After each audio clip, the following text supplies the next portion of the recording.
A few seconds before her hand collided with my cheek, I already knew she'd do it.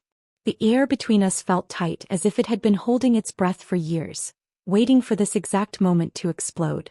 The warm night outside the Palisade Hotel smelled faintly of gardenias and car exhaust from the waiting line of black sedans. From the rooftop ballroom above, laughter and the clinking of glasses drifted down like echoes from another world. But none of it mattered. All I could hear was the silence, the electric crackling silence between us. Her eyes were dark, glittering, poisonous. She wasn't here to talk. She was here for blood. I stood perfectly still in the valet line, my clutch resting lightly against my palm, posture straight and unflinching. Because I knew something she didn't. This moment wasn't hers. It was mine. I'd engineered it for months. Her slap wouldn't be the end. It would be the opening scene of her public execution, the kind you don't recover from in the age of social media. She lunged. Nails curved like talons caught the golden glow of the hotel's entrance lights. Her fake smile melted into a snarl. And I didn't move. I wanted her to touch me. The impact was sharp, enough to sting, enough to leave a mark that would bloom into a furious red across my cheek. Her nails dug in hot and cruel. Somewhere behind us, someone gasped, a sharp intake of breath cutting through the murmurs of the crowd. Gold-digging parasite, she spat, her voice slicing through the warm evening air. Her perfectly manicured hand hovered for a second too long, trembling with adrenaline. You've ruined this family. I didn't speak. I didn't need to. Because just then a voice rang out from behind me, deep, furious and rich with authority. If you touch her again, my husband said, his voice echoing against the stone facade of the hotel, I'll bury you. The entire valet line froze. Her fake smile flickered back, brittle and desperate as she turned toward him. I didn't mean. Yes, I interrupted softly, rubbing my cheek as I locked eyes with her. You did. And in that moment I saw it, the flicker of uncertainty in her gaze. She knew she'd crossed a line. What she didn't know was how far I was about to drag her over it.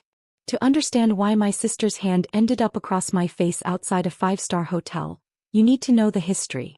You need to know who she is, and who I used to be.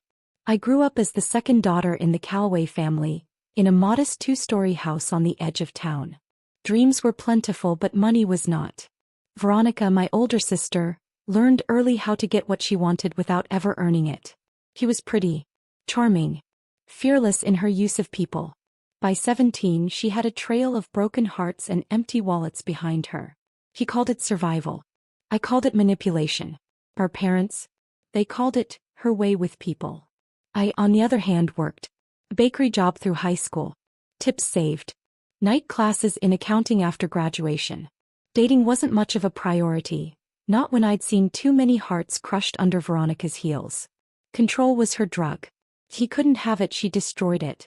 And when I met Daniel, the man who would become my husband, she set her sights on destroying that too. Daniel Brooks wasn't just wealthy. He was the kind of man whose wealth didn't own him.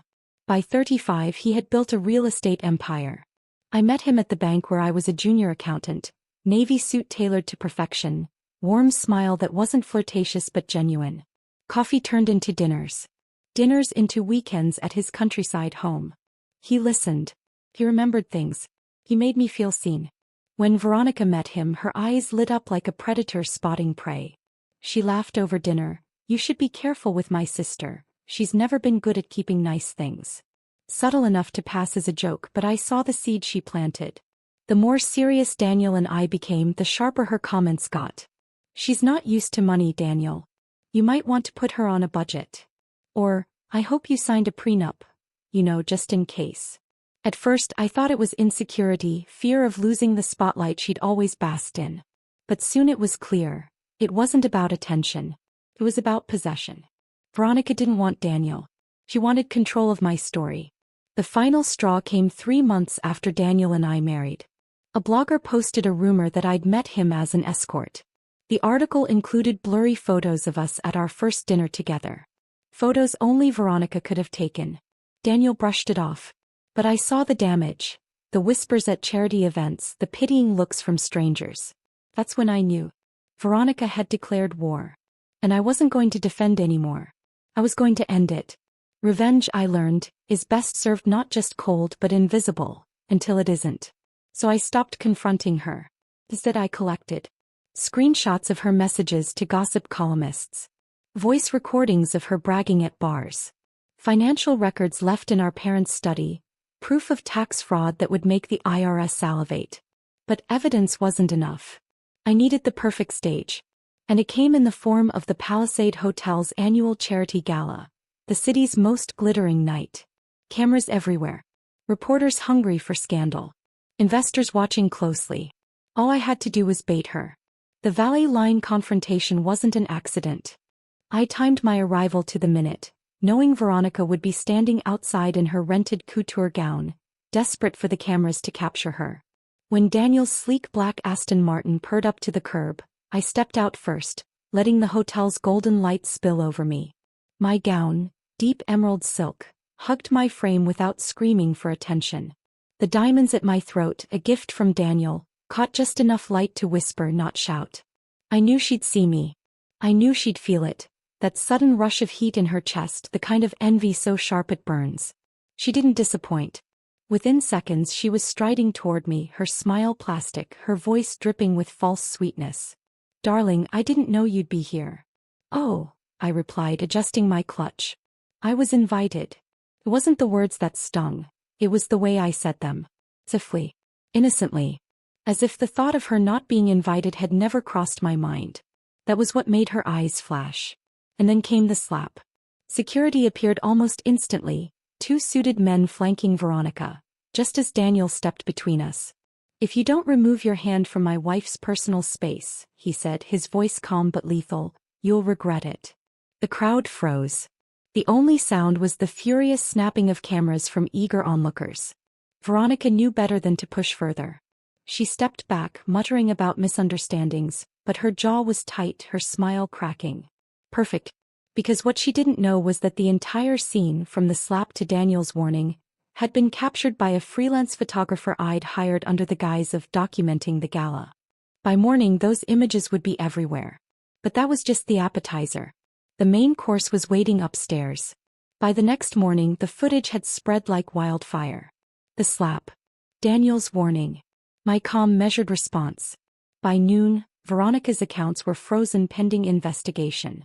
Her fiancé released a terse statement ending their engagement. Her so-called friends? Silent. She called me once. I let it go to voicemail. Her message was a slurry mix of rage and desperation. You've ruined me. We're family. How could you? I didn't reply.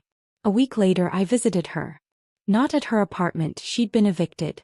At our parents' house where she'd retreated in disgrace. She opened the door in sweatpants, hair unwashed, eyes hollow. What do you want? She muttered. I stepped inside, closed the door behind me and handed her a small envelope. Inside was a single photo, the slap frozen midair, her face twisted with rage. This, I said evenly, is where you lost. Her mouth opened but no words came. I turned to leave, pausing in the doorway. Next time you try to destroy me, Veronica, remember this. I don't start fights. But I finish them. I walked out into the crisp afternoon air, the sun warm on my face. The sting on my cheek had long since faded, but the mark she left on her reputation would never heal. And the best part? I hadn't laid a single finger on her. I buried her with the truth.